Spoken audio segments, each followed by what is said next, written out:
Hello and welcome to JK maths. I hope आप सब लोग अपने घरों पे सेफ होंगे। जैसा आपने देख लिया होगा, आज है जेके पीएसआई जेकेपी कांस्टेबल का मॉक नंबर 5। 4 हमने कवर कर लिए। आज रहेगा आपका एसएससी 2025 वाला पेपर, क्योंकि रिसेंट पेपर आने के बहुत ज्यादा चांसेस है और बहुत ज्यादा शिफ्ट होती है, इसकी बहुत शिफ्ट होती है एसएससी की।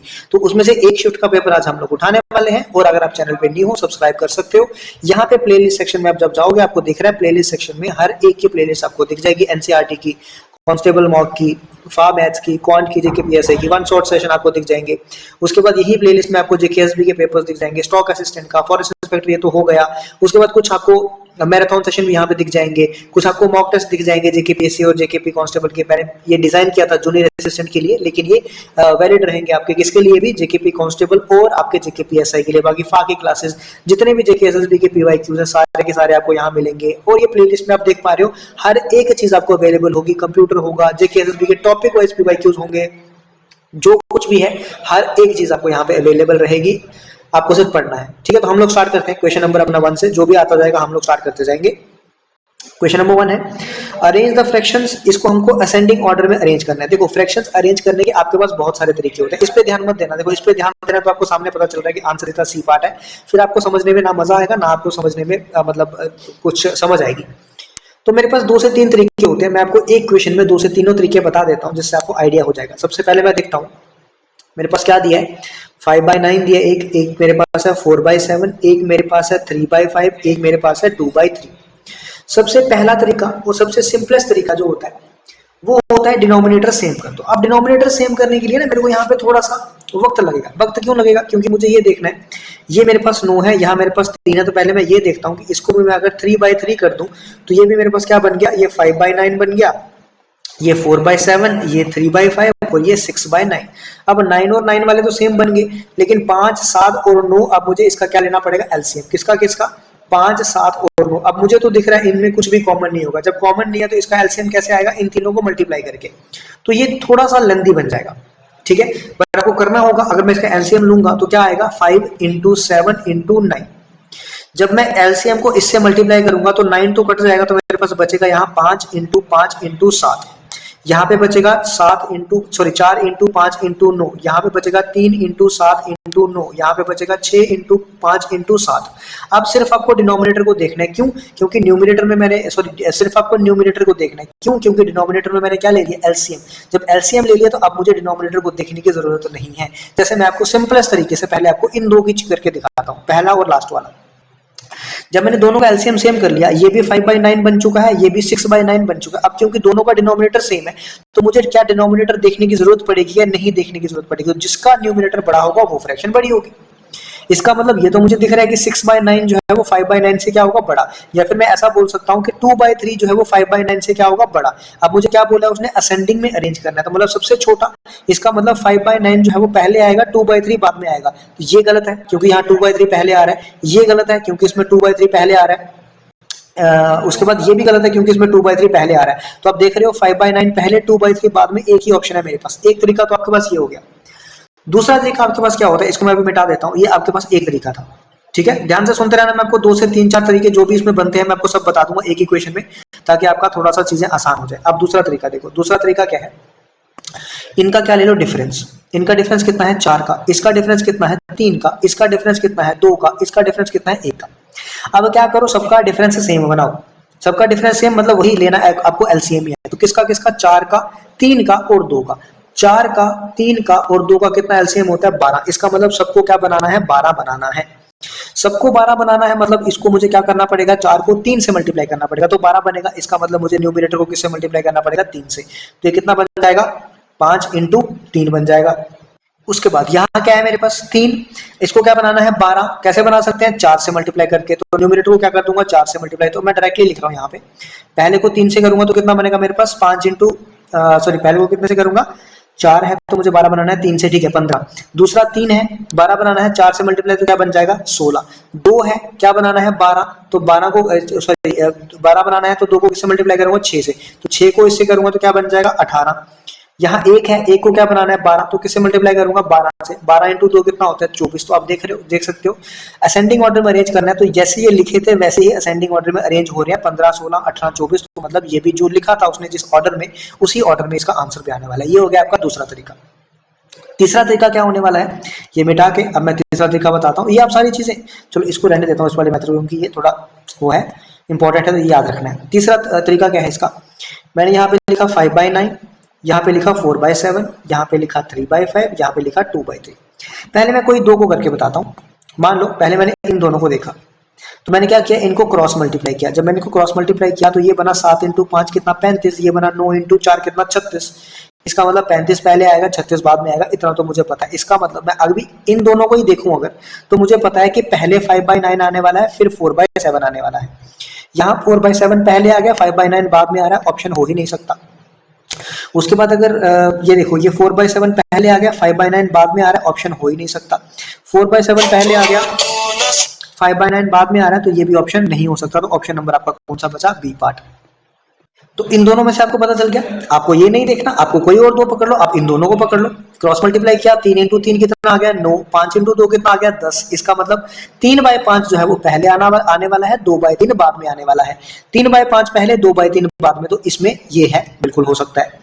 3/5 और 2/3 हो सकता है। ये 2/3 पहले आ गया, 3/5 बाद में है, नहीं हो सकता। 2/3 पहले, सॉरी 2/3 पहले आ गया, 3/5 बाद में है, नहीं हो सकता। ये दोनों ऑप्शन गए, इसमें आपको दो ऑप्शन यहाँ से पकड़े गए। फिर आप क्या करते हैं, फिर आप इन दोनों को भी चेक करके देख सकते थे कि यहाँ पे कितना आ रहा है 20, यहाँ पे कितना आ रहा है 21। मतलब 4/7 पहले आना चाहिए, 3/5 बाद में।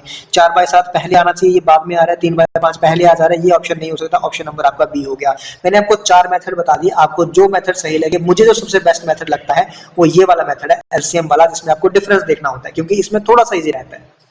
ये जो है क्रॉस मल्टीप्लिकेशन वाला तब आपका फायदेमंद होगा जब आपके पास दो टर्म्स होंगी, 2 या 3 टर्म्स होंगी, आपके पास ये थोड़ा सा फायदेमंद होगा। एलसीएम वाला तब फायदेमंद होगा जब आपका छोटा, मतलब ये डिनोमिनेटर जो है वो थोड़ा सा छोटा रहेगा। एक और मेथड है आपके पास, परसेंटेज मेथड। कौन सा मेथड है, एक आपके पास परसेंटेज मेथड है। परसेंटेज मेथड में क्या करना है, जैसे मान लो यहाँ पे क्या क्या थे, यहाँ पे था 5/9, 4/7, 3/5 और 2/3। आपको पता है 1/9 किसके बराबर होता है, 1/9 होता है 11.11। तो इसका मतलब मैं इसको लिख सकता हूँ 11.11% इंटू 5, ये क्या बन गया 55.55। 1/7 होता है आपका 14 पॉइंट समथिंग, तो 14 पॉइंट समथिंग मतलब 14 × 4 करूंगा तो 56 पॉइंट समथिंग आएगा। 1/5 होता है आपका 20%, 20 × 3 करूंगा तो 60% आ गया। 1/3 होता है 33.33, 2 से करूंगा तो 66.66 आएगा। तो यहाँ पे आ गया 55, 56, 60 और 66। ये अरेंजिंग असेंडिंग ऑर्डर में ही है ऑलरेडी, तो इसका मतलब जो भी यहाँ पे ऑप्शन है वो असेंडिंग ऑर्डर में ही है। ये तब आपके पास फायदेमंद में रहेगा जब आपको 1/9 पता होगा, 1/7 पता होगा, 1/5 पता होगा, 1/3 पता होगा। यहाँ पे कुछ ऐसा आ गया 1/23, 1/27, तो ये मेथड आपका काम नहीं करेगा। तो अब आपको देखना है, मैंने आपको 4 से 5 मेथड मैंने आपको एक क्वेश्चन में बता दिए। अब आपको देखना है आपको किस तरीके से करना है। कुछ बच्चे बोलते हैं कि सर आपने फ्रैक्शन नहीं पढ़ाया, अब यही फ्रैक्शन है भैया, और क्या है इसमें एक्स्ट्रा। जब एक ही क्वेश्चन में आपको 4-5 मेथड से बता दे रहा हूँ, फ्रैक्शन में भी वही बताऊंगा। जब यही बता दे तो फ्रैक्शन अलग करने का फायदा क्या है फिर चीज, ठीक है। बट फिर भी आपका होगा मन तो मैं अलग से भी पढ़ा दूंगा। तो ये आपका हो गया क्वेश्चन नंबर 1। नेक्स्ट होगा, ये तो मतलब सिंपल से क्वेश्चन है, मुझे नहीं लगता इसमें कोई दिक्कत वाली बात है। सिंप्लीफिकेशन का छोटा सा क्वेश्चन आप कर सकते हो। ये भी सिंप्लीफिकेशन का बॉड मास का क्वेश्चन आप कर सकते हो। पहले तो इसको ब्रैकेट को सॉल्व करना है, फिर इसको मल्टीप्लाई करना है, फिर माइनस करना है। अगर आपको नहीं आ रहा तो थोड़ा सा बता देता हूँ। 3/4 माइनस 1/4 मतलब कितना हो जाएगा, ये हो जाएगा 2/4। 2/4 मतलब 1/2। 1/2 इंटू 1/2 कितना हो जाएगा 1/4। ये आ जाएगा 1/3 माइनस 1/4, ऐसा आ जाएगा। तो ये आप ऐसा कर सकते हो, क्रॉस मल्टीप्लाई करके 4 - 3 डिवाइड बाय 12, तो मतलब ये बन जाएगा 1 डिवाइड बाय 12। ये 5/6 से डिवाइड हो रहा है, तो मतलब 5/6 मल्टीप्लाई होगा तो 12 डिवाइड बाय 1 बन जाएगा। 6 से काटा 2, तो 5 × 2 कितने हो गए 10। तो ये बन जाएगा 7 1/4 माइनस 10। तो 7 × 4 कितना होता है 28 और 1 29। 29/4 माइनस 10, तो ये बन जाएगा 29 माइनस 40 डिवाइड बाय 4, तो ये बन जाएगा -11 डिवाइड बाय 4। अब आप इसको काट लो, 4 × 3 होता है 12, तो 3 से तो जा नहीं सकता, 3 वाला ऑप्शन नहीं हो सकता, 3 वाला ऑप्शन नहीं हो सकता। बचा 2 वाला ऑप्शन, 4 × 2 कितना होता है 8, 3/4 ये बचा आपके पास, ऑप्शन खत्म हो गया। अब मैं जल्दी इसीलिए बोल रहा हूँ, किसी को लग रहा होगा सर इतने फास्ट पढ़ा रहे हो, जल्दी इसीलिए बोल रहा हूँ क्योंकि इसमें कोई मतलब समझाने वाला कुछ है ही नहीं, तो क्यों टाइम वेस्ट करो इसमें अपना। जहाँ क्वेश्चन होंगे वहां बता दिए जाएंगे आपको। नेक्स्ट, ये नहीं आपने करने वाला। अब देखो ये क्वेश्चन आ गया, ये थोड़ा सा अच्छा क्वेश्चन है। क्या बोल रहा है, Arvind started a business by investing 80,000। तो सबसे पहले बिजनेस किसने स्टार्ट किया, अरविंद ने स्टार्ट किया। कितने पैसे लगाए उसने, 80,000 रुपीज लगाए, ठीक है। 4 मंथ बाद उसको भविन जो है वो ज्वाइन कर रहा है। क्या किया, पहले क्या था, अरविंद ने बिजनेस स्टार्ट किया, 80,000 रुपया अरविंद ने लगाया था, उसके बाद उसको 4 महीने बाद भविन ज्वाइन करना है, ठीक है। पहले तो सबसे एंड में ये देख लो कितने साल की बात की है, 1 साल की बात। इसका मतलब अरविंद जो है उसने 1 साल के लिए पैसे इन्वेस्ट किए होंगे, 4 महीने बाद उसको भविन ज्वाइन कर रहा है। इसका मतलब भविन जितने भी पैसे लेके आया होगा वो कितने महीने के लिए, 4 महीने बाद आ रहा है। तो अगर ये 12 महीने है तो 4 महीने बाद मतलब वो सिर्फ 8 महीने के लिए ही पैसे लगा रहा होगा। क्या किया, पहले क्या था, अरविंद ने बिजनेस स्टार्ट,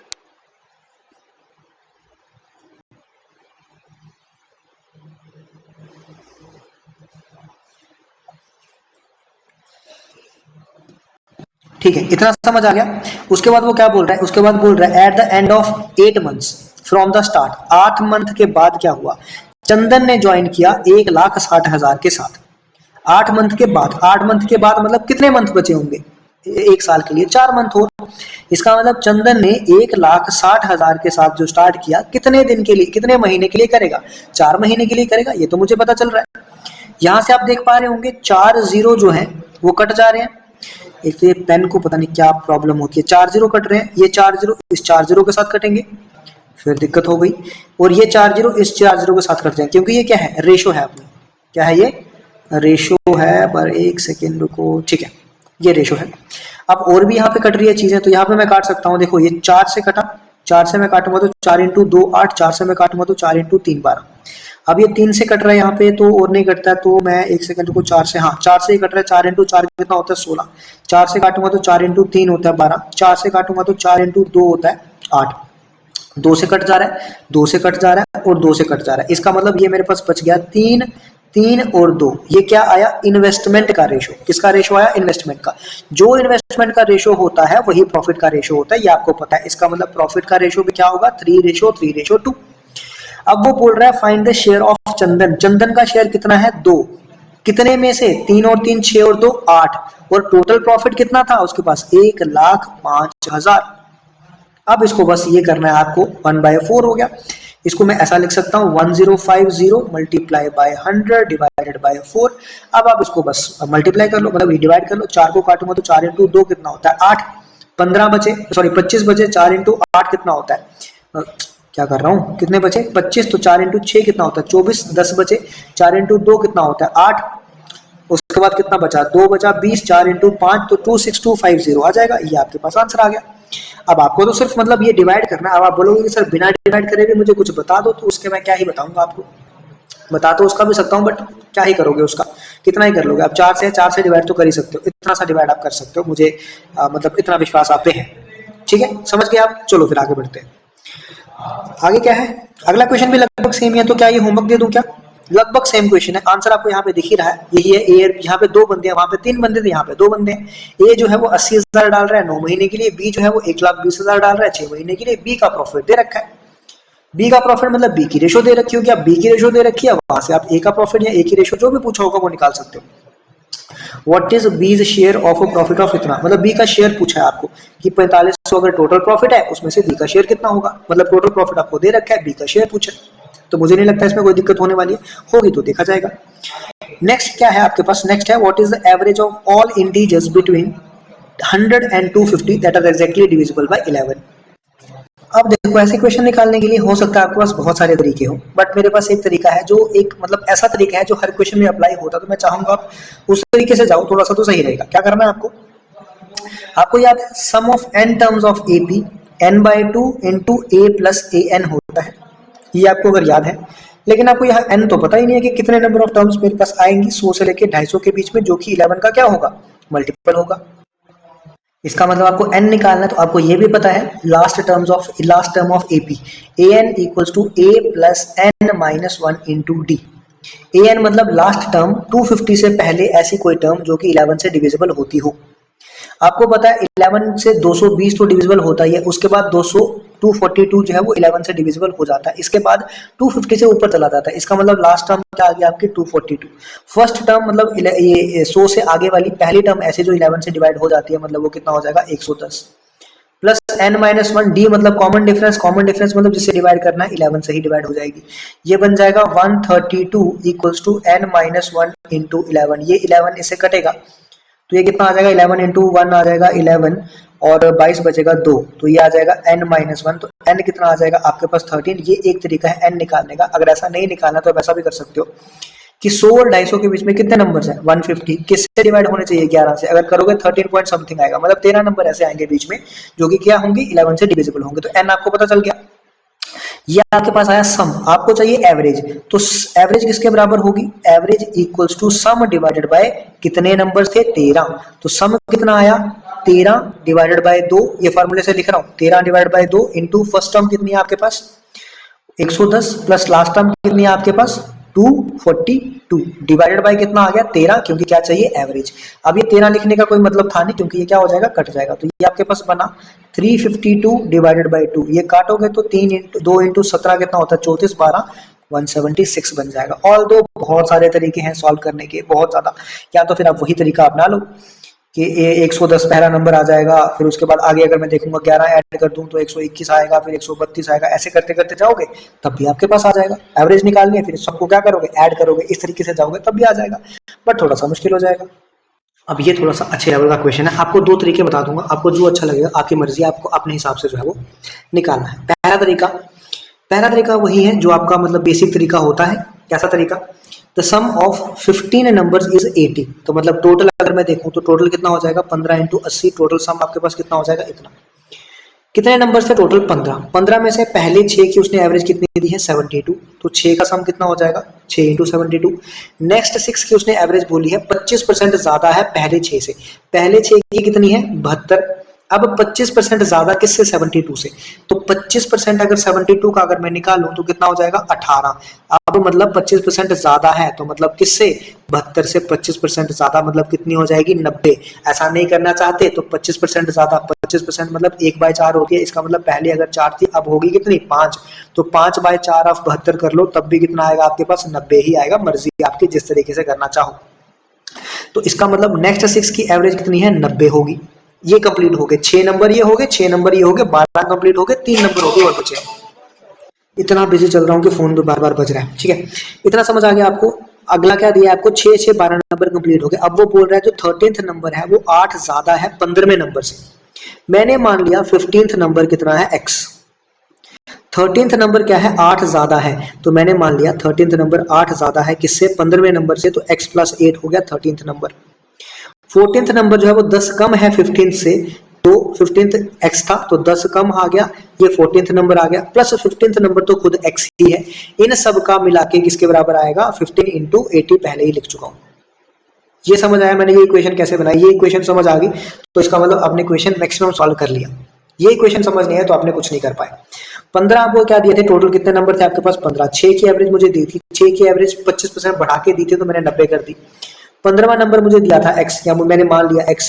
अब 13th नंबर उससे 8 ज्यादा था, 14th नंबर उससे 10 कम था, तो मैंने ऐसे कर लिया। अब जब इसको सॉल्व करोगे, सॉल्व करके ये मल्टीप्लाई करके इन दोनों को मल्टीप्लाई करके इन दोनों को मल्टीप्लाई करके जब यहाँ से सब्ट्रैक्ट कर लोगे तो आंसर आपको यहाँ से आएगा 228।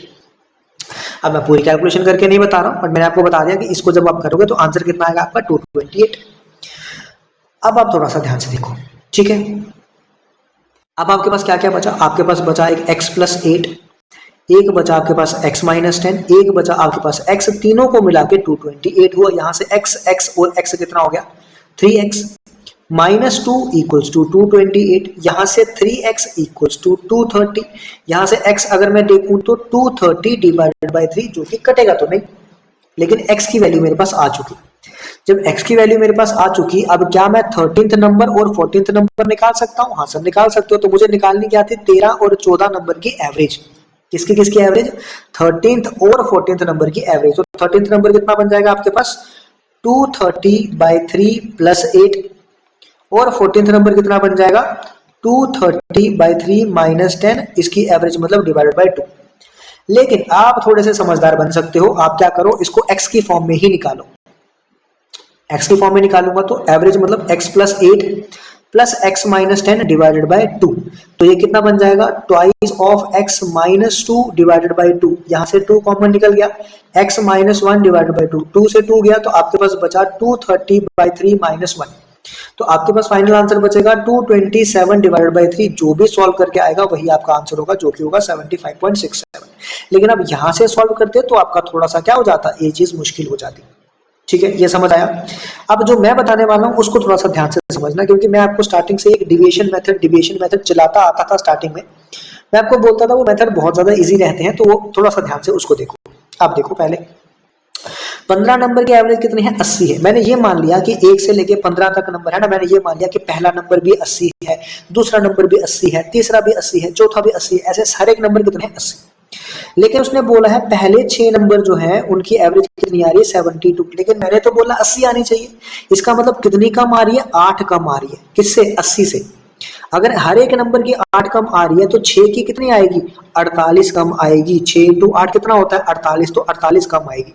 ध्यान से सुनो फिर से, मैंने क्या माना कि हर एक नंबर कितना होना चाहिए था, 80 होना चाहिए था। ये क्वेश्चन जो है दिमाग में होते हैं, 80 होना चाहिए था, लेकिन आ कितना रहा है यहाँ पे, 72। इसका मतलब कितना कम आ रहा है, 8 कम आ रहा है। अगर एक नंबर का 8 कम आ रहा है तो ये तो 6 नंबर है, तो 6 का कितना हो जाएगा, 6 इंटू 8 मतलब 48। नेक्स्ट 6 नंबर का कितना आ रहा था, 90 आ रहा था। मैंने कितना माना था, कितना आना चाहिए, 80। तो आ कितना रहा है, 10 ज्यादा। अगर एक का 10 ज्यादा आ रहा है तो 6 का कितना आ जाएगा, 60 ज्यादा आ जाएगा, तो प्लस 60। तो डिविएशन से देखूंगा तो यहाँ पे 12 कितना हो जाएगा, मेरे पास ज्यादा आ गया। अभी तक मैंने 12 नंबर्स लिए हैं, ये 6 और ये 6, इसमें मेरे पास 12 एक्स्ट्रा आ चुके हैं।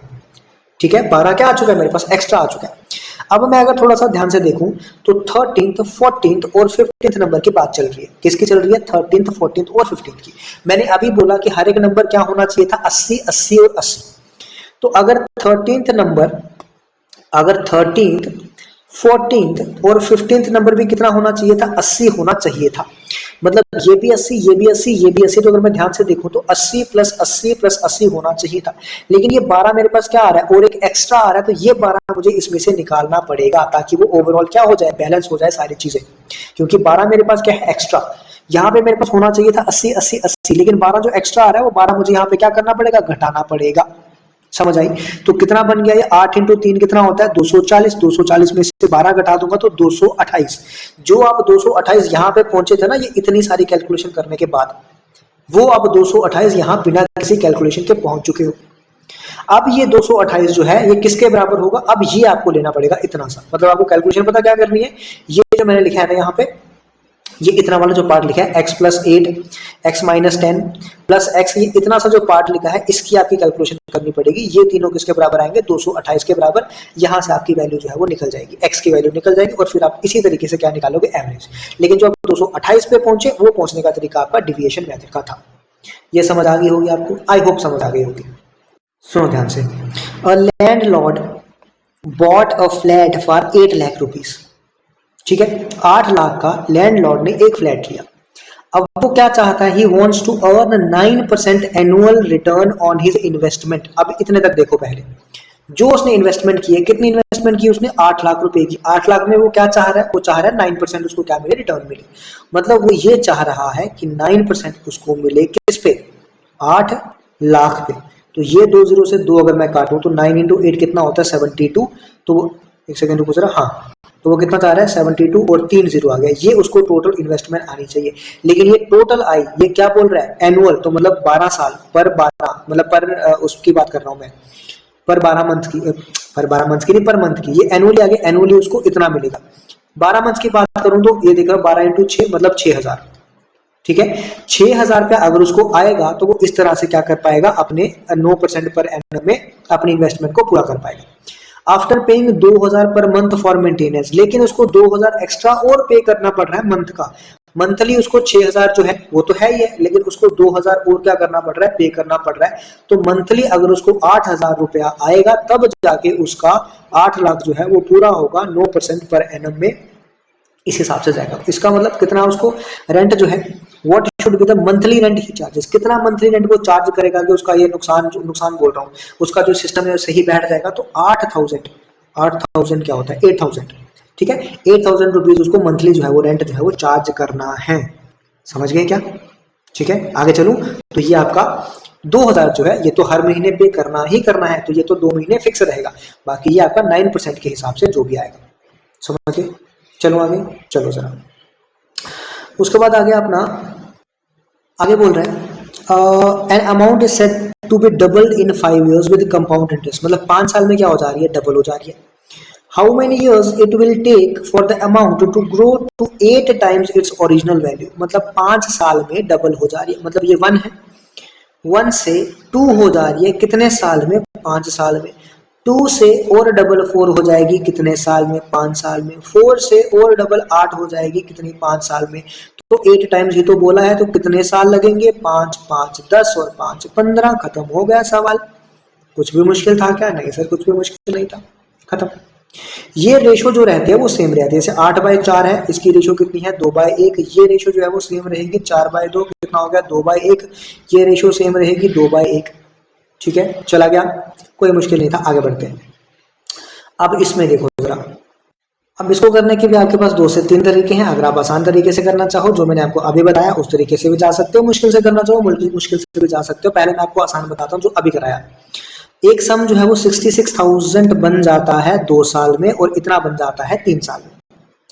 मतलब मैं ऐसा मान रहा हूँ कि पहले कोई प्रिंसिपल था जो कि कितना बन गया, 66,000 बन गया कितने साल में, 2 साल में. और यही जो है वो 3 साल में कितना बन गया. एक सेकंड जरा रुको,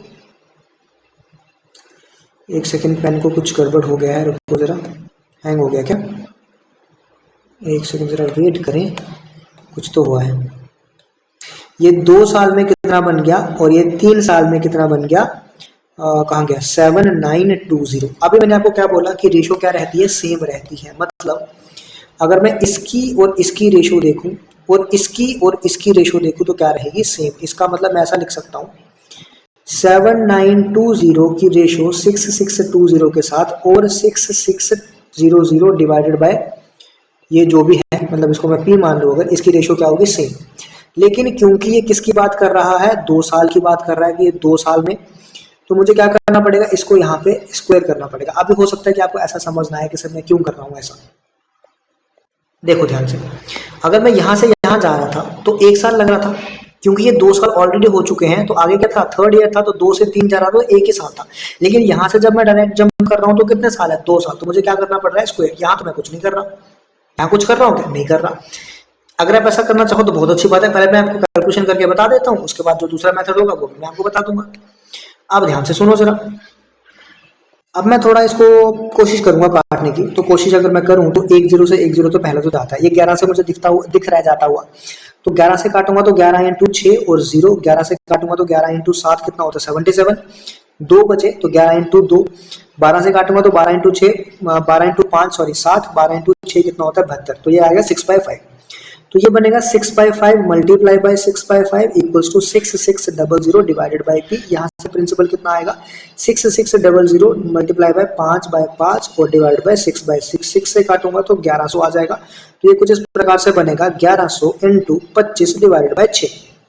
अब आप लगभग अगर आप देखना चाहो तो ये किससे जाता है, 4 से जाता है, 4 पॉइंट समथिंग. 4 से 11 से, 4 को 11 से करोगे तो 44 से थोड़ा सा ज्यादा आएगा. 44 से थोड़ा सा ज्यादा अगर आप देखो तो 4000 ऑप्शन हो नहीं सकता. ये दोनों जो है ये 44 से बहुत ज्यादा ऊपर चलेगी. तो 44 से ऑप्शन जो ज्यादा आपको दिख रहा है वो 45 पॉइंट समथिंग दिख रहा है. ये आपका एक तरीका हो गया. दूसरा तरीका अगर आप करना चाहो तो आपके पास वही तरीका है, क्या कि amount equals to principal into 1 plus rate divided by 100 की पावर टाइम. यहाँ पे 2 साल था, ये A1 अमाउंट था. A2 अमाउंट जो है आपका दोबारा P × 1 plus R divided by 100, ये 3 साल दिया था. मतलब आपको 2 साल का अमाउंट भी दिया है, 3 साल का अमाउंट भी दिया है. जब आप इसको डिवाइड कर दोगे A1 डिवाइडेड बाय A2, तो यहाँ से क्या बच जाएगा, 1 plus R divided by 100, sorry A2 divide by A1 अगर मैं करूँ तो ये बनेगा 1 प्लस R डिवाइड बाय 100. अब आपको A1 भी दिया है, A2 भी दिया है. यहाँ से आप रेट निकाल सकते हो. जब रेट निकालने पे आओगे तो रेट आपका आएगा यहाँ पे 20%. अब आपका रेट निकल चुका, तो आप कोई भी अमाउंट ले लो, ये ले लो 3 साल वाला, ये ले लो 2 साल वाला, कोई भी ले लो, रेट आ गया. अब आपके पास अमाउंट दिया है कितना, 6600 equals to principal into 1 plus rate, मतलब 1/5 का स्क्वायर. 2 साल का लेके चल रहा हूँ मैं 6600.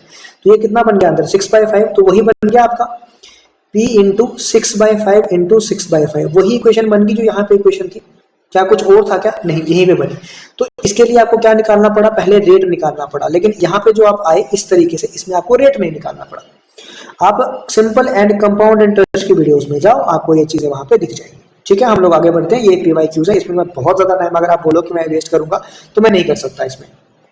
नेक्स्ट क्वेश्चन अगर आप देखो ध्यान से तो क्या बोल रहा है, Suman purchased 25 litres of milk at 45 per litre.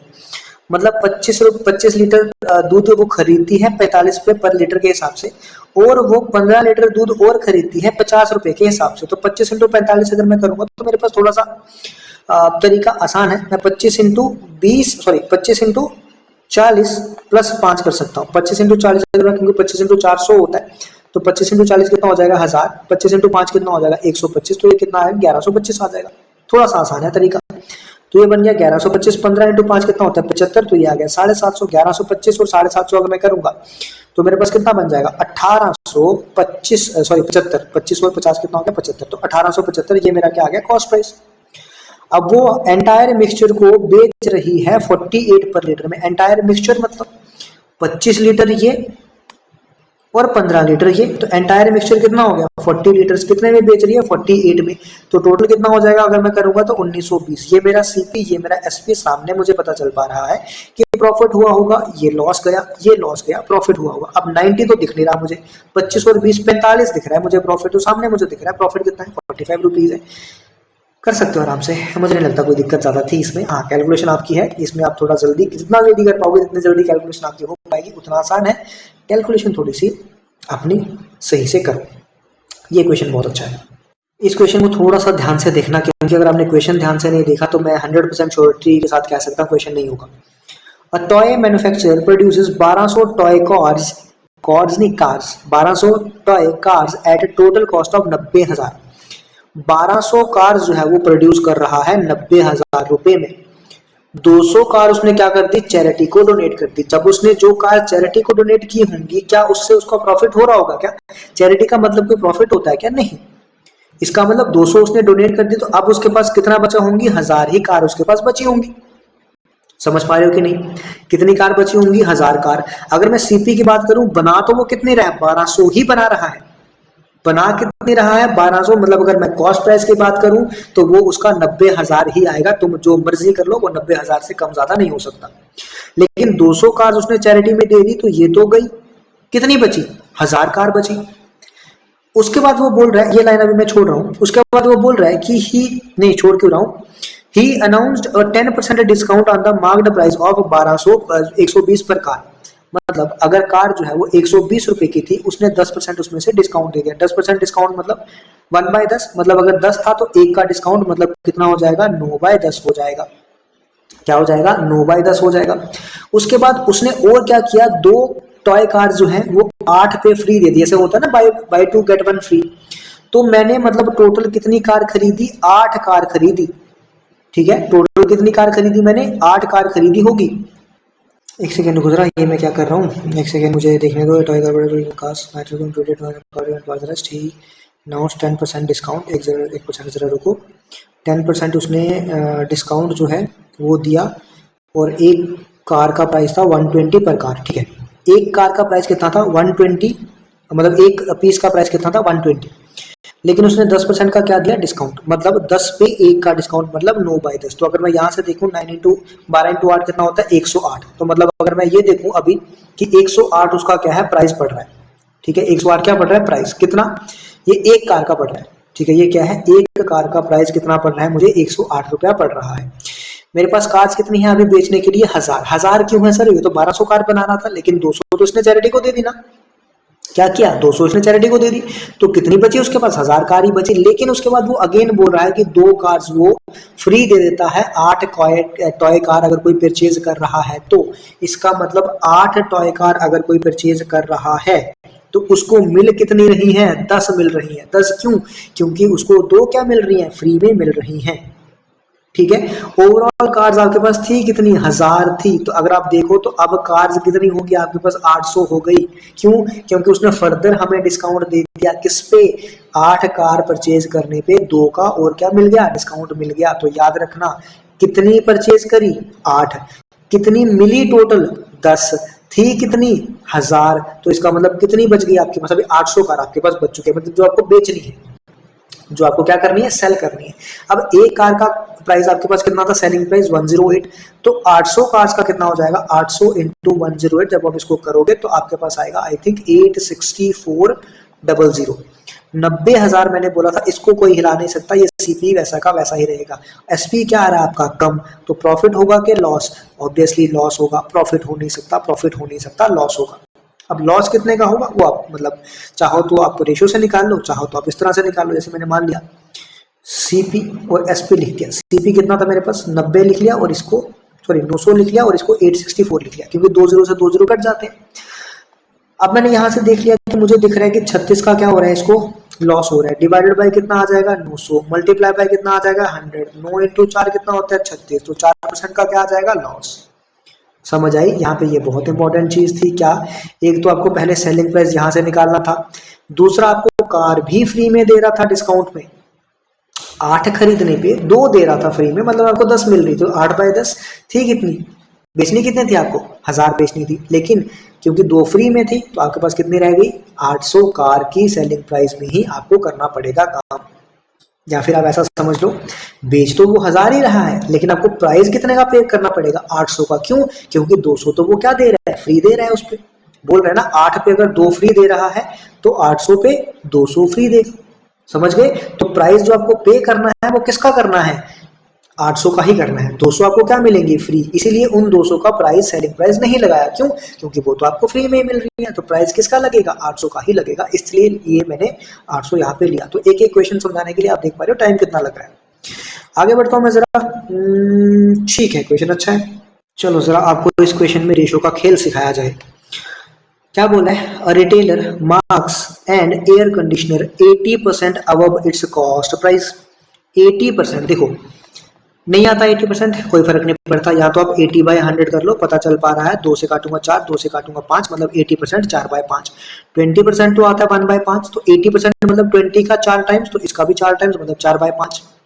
इसका मतलब अगर आपके पास सीपी कितना है 5 था, 4 से वो मार्क कर रहा है, तो एमपी कितना हो जाएगा आपके पास 9 हो जाएगा।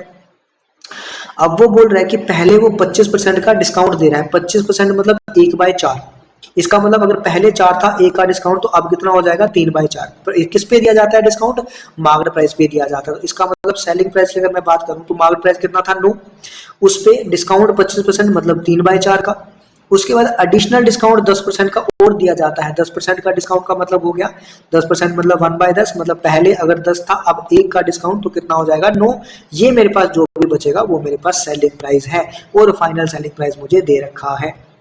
मतलब मैं ऐसा लिख सकता हूँ 9 into 3 into 9 divided by 4 into 10 equals to 15552, इस तरह से। अब देखो नेक्स्ट, आपको अगर आप ध्यान से देखो थोड़ा सा क्वेश्चन को, तो अप्रोक्सीमेट कॉस्ट पूछा गया है, और ऑप्शन भी देखो तो बहुत ज्यादा करीब ऑप्शन नहीं है, दूर दूर ऑप्शन है, तो आप उसको थोड़ा सा अप्रोक्सीमेट कर सकते हो। ठीक है, पूछा क्या है आपको, ठीक है, मतलब पहले तो एक रेशो की वैल्यू निकालो, तो मैं अगर मुझे यहाँ पे थोड़ा सा मुश्किल कैलकुलेशन लग रही है, तो मैं सोच रहा हूँ किसी से काटने की, मुझे ज़रा देखने दो। ठीक है, मैं क्या करता हूँ, ये 9 इंटू 9 कितना होता है 81, तो मैं 81 को क्या कर देता हूँ 80, तो मैं लिखूंगा 80 into 3 divided by 40 equals to 15552। ये मेरा कटा इससे, ये मेरा 4 कटा 2 से, ये मेरा बच गया कितना 6, तो एक रेशो की वैल्यू मेरे पास आ गई 15552 डिवाइडेड बाई 6। लेकिन मुझे निकालना था क्या अप्रोक्सीमेट कॉस्ट प्राइस, तो कॉस्ट प्राइस है कितना इसका 5, मतलब मुझे 5 रेशो की वैल्यू जो है वो निकालनी पड़ेगी। मुझे क्या करना पड़ेगा 5 रेशो की वैल्यू, एक रेशो की वैल्यू तो मेरे पास आ गई, तो यहाँ ऊपर ही कर देता हूँ, 5 रेशो की वैल्यू कितनी आ जाएगी 15552 डिवाइडेड बाई 6 इंटू 5। अब आप अगर थोड़ा सा मतलब आप दिमाग अगर चला सकते हो, अगर थोड़ा सा देखो तो ये अगर मैं इसको 6 ही मान लूं सपोज, तो 6 से 6 कट गया, तो ये कितना आना चाहिए आंसर 15,000 के ऊपर आना चाहिए, लेकिन ये 6 नहीं, ये कम है, इसका मतलब आंसर जो आएगा वो 15,000 से कम आएगा। ठीक है, क्या आएगा आंसर जो है 15,000 से थोड़ा सा कम आएगा। 15,000 से थोड़ा सा कम, एक तो मतलब ये तो बहुत ही कम हो जाते हैं, 15,000 से थोड़ा सा कम आप 1280, आपको नहीं करना कोई दिक्कत नहीं है, तो आप थोड़ा सा कैलकुलेशन कर लो। कैलकुलेशन करने के लिए आपको क्या करना पड़ेगा 1552 है तो इसको क्या मान लो 0 मान के चल लो, ठीक है, इंटू 5 डिवाइडेड बाई 6 ऐसे कर लो, तो 6 से करूंगा तो 6 इंटू 2 कितना होता है 12, 3 बचेगा 35, 6 इंटू 6 कितना होता है 36 भी मान लो अगर अब इसको, तो चलेगा, ये 0 आ गया। 5 इंटू 2 कितना हो गया, कितना आ गया, कुछ गड़बड़ कर दी क्या मैंने, ये 1 0 और आएगा ना, 2600 आएगा, तो 2600 इंटू 5 अगर मैं करूँ तो लगभग मतलब 26 इंटू 5 अगर मैं करता हूँ तो 13 1300 130, तो ये लगभग 13,000। तो आपको दिख रहा है 12,800 और 13,000, ये लगभग जो है वो 12,800 के आसपास आ रहा है। बाकी अगर आपको पूरा कैलकुलेट करना है तो आप अप्रोक्सीमेट मत करो, अच्छे से कैलकुलेट करो, लेकिन उसका फायदा कुछ नहीं होगा, टाइम वेस्ट आपका होगा, क्योंकि उसने क्वेश्चन में बोल रखा है कि अप्रोक्सीमेट चाहिए उसको, तो थोड़ा बहुत आपको अप्रोक्सीमेशन करना पड़ेगा बेटा। ठीक है, नेक्स्ट ये मैं आप पे छोड़ता हूँ, ये बहुत आसान क्वेश्चन है, ये आपका होमवर्क रहेगा। नेक्स्ट जरा आगे बढ़ूं तो ये भी आपका होमवर्क रहेगा, बहुत आसान क्वेश्चन है। आंसर आपको यहाँ पे दिख रहा है तो मुझे बताने की जरूरत नहीं है, हाँ कुछ नहीं आता तो बात अलग है। ये अगर आप देखोगे, देखो इसमें गलती कहाँ पे होती है वो बता देता हूँ, सॉल्व आप ही करोगे। एक का प्राइस है 90, टू ऑयल प्राइस, मतलब ये कॉस्ट प्राइस दिया है, एक का 90 है, एक का कितना है 150। अब उसको सेल किया जा रहा है 144 पर केजी, मतलब ये क्या दिया है सेलिंग प्राइस, लेकिन आपको जो बीच में चाहिए रहता है वो क्या चाहिए रहता है कॉस्ट प्राइस, लेकिन सेलिंग प्राइस के साथ साथ आपको क्या दे रखा है, आपको प्रॉफिट भी दे रखा है। इसका मतलब आपको यहाँ से क्या निकालना है कॉस्ट प्राइस, तो आपको पता है selling price equals to cost price into 120 divide by 100 ऐसा होगा। सेलिंग प्राइस आपको दे रखा है, यहाँ से आप कॉस्ट प्राइस निकालो, अगर आप कॉस्ट प्राइस यहाँ से निकालोगे तो आपको कितना आ जाएगा 120 कॉस्ट प्राइस आ जाएगा। फिर यही रेशो लेनी है, ये 30 आ गया, यहाँ से भी रेशो कितना आ गया 30, तो काटोगे तो 1 बाय 1 ये आपका आंसर आ जाएगा। मेन पॉइंट क्या था जिसमें आपको दिक्कत होगी, यहाँ पे आपका सीपीआई सॉरी जहाँ सीपी ही आएगा एसपी नहीं आएगा। तो ये बच्चे क्या करते हैं 90 150 बीच में 144, बस यहाँ से निकाला गलत, क्यों, क्योंकि ये है एसपी और ये क्या है सीपी, ये तीनों क्वांटिटी सेम होनी चाहिए। इस रेशो का इस मेथड का सबसे पहला रूल ही यही है कि ये तीनों क्वांटिटीज क्या होनी चाहिए, सेम होनी चाहिए। तो ये भी आपका होमवर्क रहा, कैसे सीपी निकालना है वो निकाल के कैलकुलेट करना। उसके बाद ये करा देता हूँ, ठीक है। ए जो है वो कितना टाइम ले रही है 6 घंटे, बी जो है वो कितना टाइम ले रही है 8 घंटे, सी जो है वो कितना टाइम ले रही है 12 घंटे। एलसीएम कितना आ जाएगा 24। ये पेन क्या क्या हो रहा है, लेट क्यों चल रहा है, ये 24 आ गया एलसीएम। तो ये कितना आएगा 6 × 4 8 × 3 12 × 2, ये इनका आ गया एलसीएम। एफिशिएंसी मतलब अब क्या कर रहे हैं, when all the 3 pipes are open together, तीनों पाइप्स एक साथ पहले ओपन कर दी जाती है, मतलब इस पॉइंट पे ए भी काम कर रहा है, बी भी काम कर रहा है, सी भी काम कर रहा है, मतलब 4 3 12 और 2 कितना हो गया, सॉरी 4 3 7 और 2 कितना हो गया 9। इसका मतलब इस पॉइंट पे 9 यूनिट काम कर रहे हैं, कितने घंटे के लिए 2 घंटे काम करते हैं ये। 2 घंटे के बाद सी को क्या कर दिया जाता है बंद, अगर सी को बंद कर दिया जाता है यहाँ पे, सी को क्या कर दिया जाता है यहाँ पे क्लोज कर दिया जाता है। सी को क्लोज कर दिया मतलब यहाँ पे कौन काम कर रहे होंगे ए और बी सिर्फ, लेकिन पहले ये जो 2 घंटे हैं ए बी और सी, तो 2 घंटे में ए बी और सी कितना काम करेंगे 18 काम कर देंगे।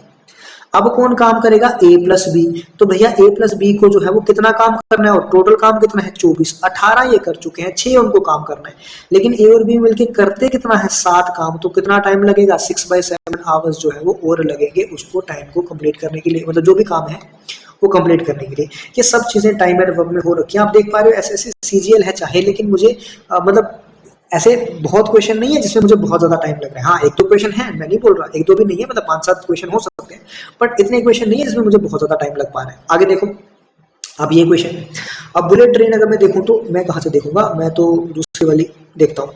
अब bullet train covers a fixed distance in 30 minutes, bullet train जो है वो 30 मिनट में अपना फिक्स्ड डिस्टेंस जो है वो कवर कर पा रही है, ठीक है। उसके बाद क्या बोल रहा है, at an average speed of 240 kilometre per hour, 240 kilometre per hour की स्पीड से वो क्या कर रही है अपना फिक्स्ड जो है वो डिस्टेंस कवर कर रही है। Due to track maintenance it needs to be diverted, track maintenance की वजह से इसको डाइवर्ट कर दिया गया, अब डिस्टेंस 20% इंक्रीज हो गया। मतलब पहले तो आप देखो 30 मिनट लग रहे हैं उसको 240 किलोमीटर पर आवर की स्पीड से, इसका मतलब अगर 240 किलोमीटर पर आवर की स्पीड अगर मैं देखूं तो 1 आवर में वो कितना डिस्टेंस कवर कर रही है 240, लेकिन 30 मिनट उसने बोला है, तो 30 मिनट में कितना कवर कर रही होगी 120 किलोमीटर कर रही होगी। ये समझ आया आपको कि नहीं आया, पहले इतना ध्यान दो, इतना समझ आया कि नहीं आया पहले ये बताओ, इतना आ गया समझ, ठीक है आगे चलो। तो पहले 30 मिनट में कितना कवर कर रही है 120 कवर कर रही है, अब उसको 20% क्या कर दिया डिस्टेंस को इंक्रीज कर दिया, 20% डिस्टेंस को इंक्रीज कर दिया, तो मतलब अब जो डिस्टेंस, अब टाइम क्या बोला है पहले ये देखो, टाइम वही 30 मिनट, मतलब टाइम कांस्टेंट है, speed equals to distance by time होता है, टाइम कांस्टेंट है मतलब स्पीड डायरेक्टली प्रोपोर्शनल है किसके डिस्टेंस के। तो आप ऐसा भी कर सकते थे, पहले स्पीड कितनी है 240 और डिस्टेंस कितना है आपको, डिस्टेंस कितना कवर करना है आपको 120 कवर करना है। अब आपकी स्पीड जो है आपको निकालनी है, लेकिन डिस्टेंस कितना करना है 20% ज्यादा, किससे 240 से, 240 से नहीं सॉरी 120 से, 120 से कितना 20% ज्यादा, 20% मतलब 1/5, तो अगर पहले 5 था अब 6, तो जब कैलकुलेट करोगे तो आएगा 24 × 6 ये हो जाएगा 144 हो जाएगा, ठीक है। तो ये कितना आ जाएगा 144, इसको कैलकुलेट करेगा तो ये कटेगा 2 से, ये आ गया 288 की स्पीड आ गई, क्या किया मैंने, टाइम है मेरे पास, वो सोल्यूशन थोड़ा यहाँ से हट गया क्योंकि टैब बीच में बंद हो गया था। तो अब यहाँ पे देख लो मैंने क्या बोला था आपका, मैंने क्या किया था, स्पीड इक्वल्स टू, एक सेकेंड रुको जरा, स्पीड किसके बराबर होता है, डिस्टेंस बाय टाइम। तो मैंने ये किया था क्योंकि उसने बोला था कि अब भी टाइम को कितने डेस्टिनेशन में पहुंचना है, उसी 30 मिनट में पहुंचना था जो पहले है, इसका मतलब टाइम था कांस्टेंट। तो मैंने स्पीड को डायरेक्टली प्रोपोर्शनल किसके कर दिया, डिस्टेंस के। पहले डिस्टेंस मुझे दिया था क्योंकि 30 मिनट थे, तो अगर 1 घंटे में वो 220 किलोमीटर कर रहा है तो 30 मिनट में कितना कर रहा होता, 120 किलोमीटर, मतलब आधा। पहले 120 किलोमीटर थे, बाद में 20% और इंक्रीज हो गया, 20% इसका 120 का कितना होता है 24, तो कितना हो गया 144, बाद का डिस्टेंस हो गया। तो मैंने किया था 120 डिवाइड बाय 144, पहले की स्पीड मुझे दी थी 240, बाद की स्पीड मुझे निकालनी थी, तो यहाँ से मैंने क्या कितना, तो ये आ गया मेरा स्पीड 288 के बराबर, तो ये आंसर आ गया। ठीक है, इस तरह से मैंने निकाला था। नेक्स्ट क्वेश्चन में बढ़ो, तो नेक्स्ट क्वेश्चन फिर से अपना आसान सा क्वेश्चन है। क्या बोल रहा है, दो कार है अपने पास तो कोई भी नहीं है वैसे, अपने पास तो ट्रेन है, पर ठीक है, दो कार है अपने पास एक्स और Y, starts from points 360 kilometre apart, मतलब ये एक्स है, मान लो ये वाई है, और आपस में इनका डिस्टेंस कितना है 360 किलोमीटर का, इनके बीच में आपस में डिस्टेंस है, और ये कांस्टेंट स्पीड से ट्रैवल कर रही है। If they move towards each other, मतलब आपस में एक दूसरे की तरफ मूव कर रही है, यहाँ मूव कर रही है। तो जब एक दूसरे की तरफ मूव करती है तो आपको पता है रिलेटिव स्पीड में स्पीड की क्या हो जाती है, ऐड हो जाती है। तो मान लेता हूँ x की स्पीड s1 है, इसकी स्पीड y की s2 है, तो जब एक दूसरे की तरफ होते हैं तो स्पीड ऐड हो जाती है। स्पीड किसके बराबर होती है, डिस्टेंस 360। जब ये एक दूसरे की तरफ मूव करते हैं तो 4 घंटे लगते हैं इनको मिलने के लिए, तो मतलब ये कितना आ गया, s1 प्लस s2 कितना आ गया, 90 आ गया। समझ आई क्या किया मैंने, आई होगी। अगर ये ऑपोजिट, अगर ये सेम डायरेक्शन में मूव करती है, मतलब मान लो कि ये भी इस डायरेक्शन में मूव कर रही है और ये भी इस डायरेक्शन में मूव कर रही है, तो स्पीड कितनी हो जाती है इनकी, सब्ट्रैक्ट हो जाती है रिलेटिव स्पीड। जब स्पीड रिलेटिव स्पीड सब्ट्रैक्ट होगी, डिस्टेंस तो अभी भी 360 ट्रैवल करना है, कितने घंटे में कर रही है, 12 घंटे में कर रही है, इसका मतलब ये आ गया 30। तो दो इक्वेशन यहाँ से आपकी बन चुकी है। एक आ गया आपके पास s1 प्लस s2 जो है वो 90 के बराबर, और s1 माइनस s2 जो है वो 30 के बराबर। s1 जो है वो x की स्पीड है और s2 जो है वो y की स्पीड है। अब आपको उसने पूछा है x की स्पीड, तो x की स्पीड मतलब मुझे s2 को निगलेक्ट करना है, निकालना है कहीं से, तो मैं ऐड कर देता हूँ दोनों को। जब दोनों को ऐड करूंगा, twice of s1 equals to 120, s1 equals to 60, खत्म कहानी। इतना सा सवाल था। बाकी आप रेशियो वेशो से निकालना चाहो तो निकाल सकते हो, कोई दिक्कत नहीं है, वो चीजें अलग चीज नहीं। लेकिन यहाँ से आसान चीजें, जब मैंने आपको क्या बोला, जब मैंने आपको पहला क्वेश्चन कराया, आपको याद होगा मैंने पहला क्वेश्चन कराया तो मैंने आपको क्या बोला कि मैंने आपको 5 मेथड बता दिए। दूसरा क्वेश्चन बताया, फिर मैंने आपको मेथड बता दिए। मैंने आपको ये बोला कि वहां पे आपको देखना है आपको कौन सा अच्छा लगता है, आपको इसी टाइप के क्वेश्चन प्रैक्टिस करने हैं, आपको देखना है कौन सा मेथड मुझे ज्यादा कंफर्टेबल लग रहा है, कौन सा मेथड मुझे इकोनॉमिकल लग रहा है कि मैं वहां पे कर पा रहा हूँ आराम से, उसी हिसाब से आपको बाकी के क्वेश्चन है वो उन्हीं मेथड से अटेम्प्ट करने होंगे। ये नहीं कि 5 मैंने बता दिए अपनी हवाबाजी झाड़ने के लिए तो आपको 5 के 5 ही याद रखने हैं, नहीं, आपको कोई 2 याद रखो। 5 याद रह सकते हैं तो बहुत ही अच्छी बात है, और उस समय दिमाग में स्ट्राइक कर जाते हैं कि ये 5 में से कोई 2 भी स्ट्राइक कर जाते हैं और पता चल जाता है कौन सा इजी है, तब तो बहुत अच्छी बात है। नहीं चलता है तो आपको कोई 1 से 2 मेथड याद रखना है।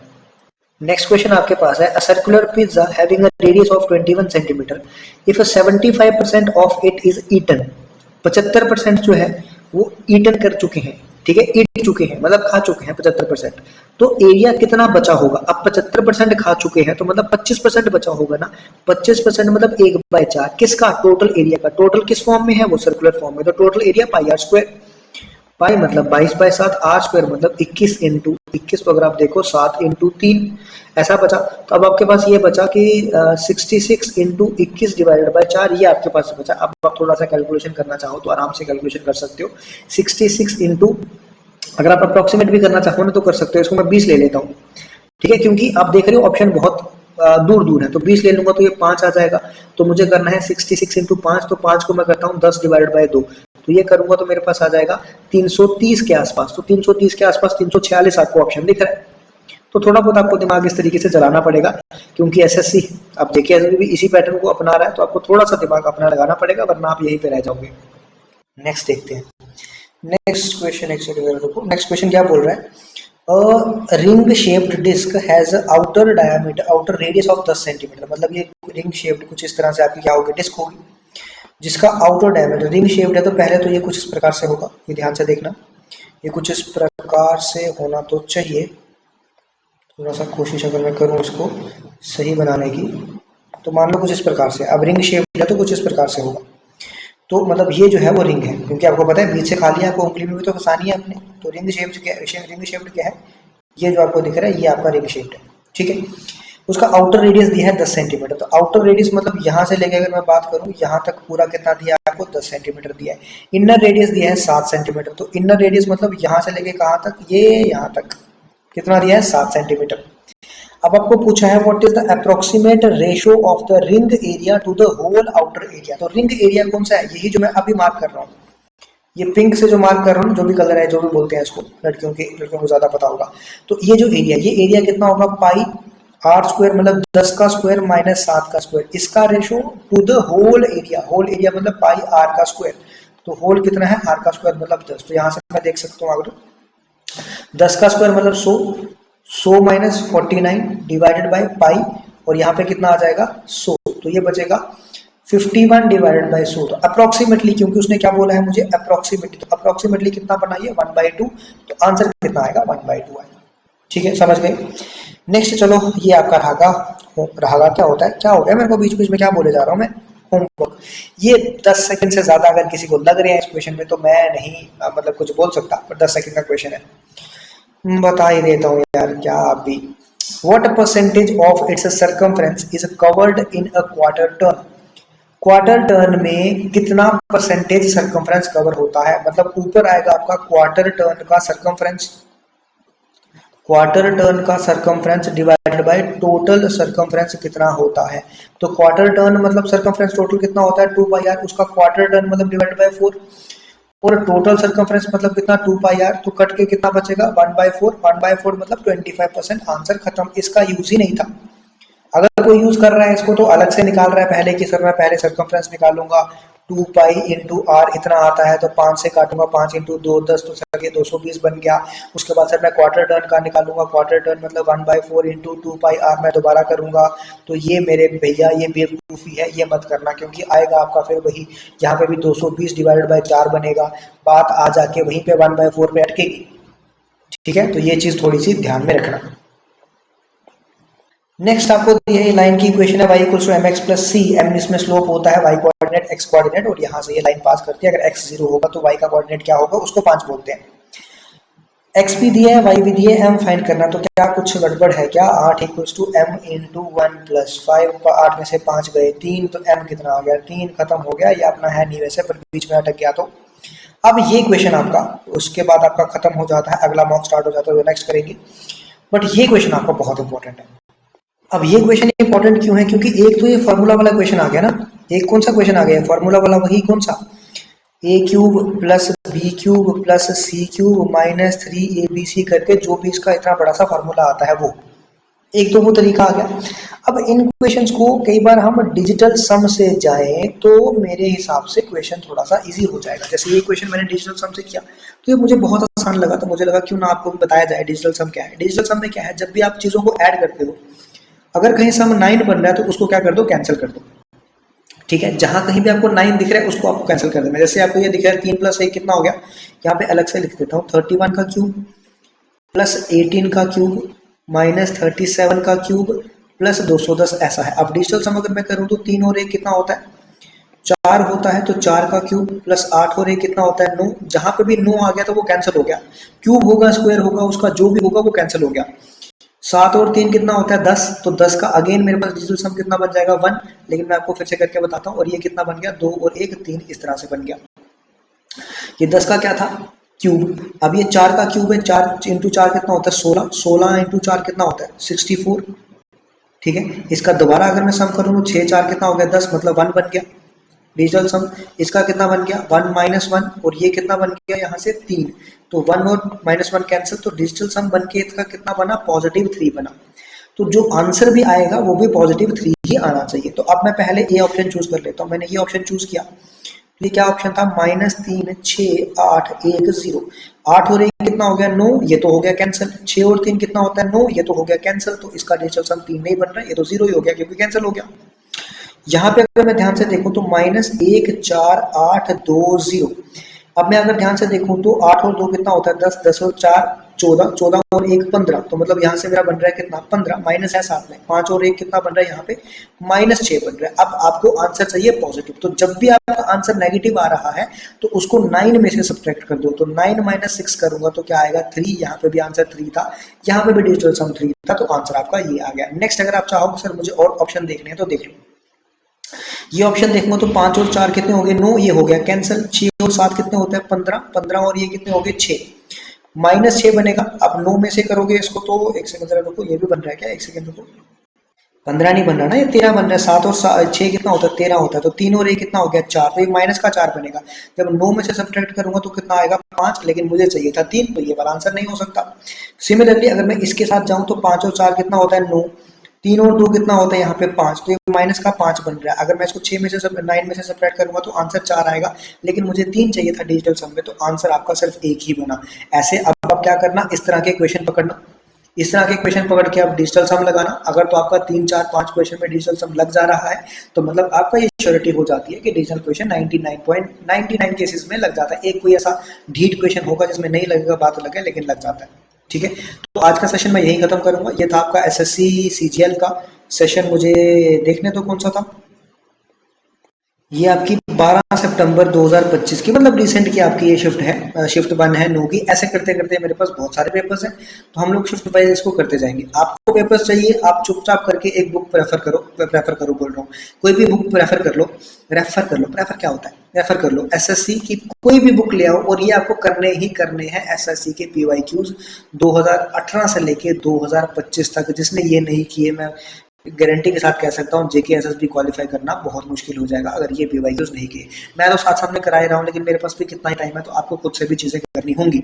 ठीक है, एसएससी पीवाईक्यूज कोई बुक ले आओ, आपको ये सारे के सारे पीवाईक्यूज उसमें मिल जाएंगे। ठीक है, तो आज के लिए इतने, मिलेंगे अपने नेक्स्ट लेक्चर में। तब तक के लिए टाटा, गुड नाइट, बाय बाय, जय हिंद। और यहाँ पे आपको सारी प्लेलिस्ट मिल जाएंगी, चाहो तो देख सकते हो इस प्लेलिस्ट सेक्शन में जाके। Thank you.